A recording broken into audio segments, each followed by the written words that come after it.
2025年可以話係風起雲湧嘅一年，單邊主義、保護主義同埋霸凌主義為社會、為全球嘅經濟帶來巨大嘅風險同埋不確定性。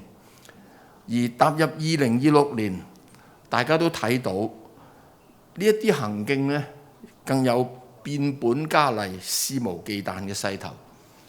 對於香港嚟講，外圍環境喺度急速改變，我對應對個策略應該係點呢？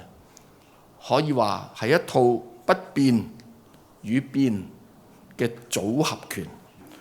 所謂不變，就係喺一國兩制下維持香港自由港、零關稅地位，繼續維持資金、貨物、資訊同埋人才自由流動，繼續歡迎全球各地嘅企業嚟香港做生意、投資。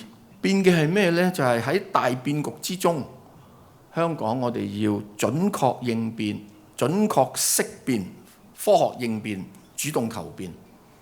可以話去年嘅變局，亦都為我哋香港開啟咗一啲新嘅機遇。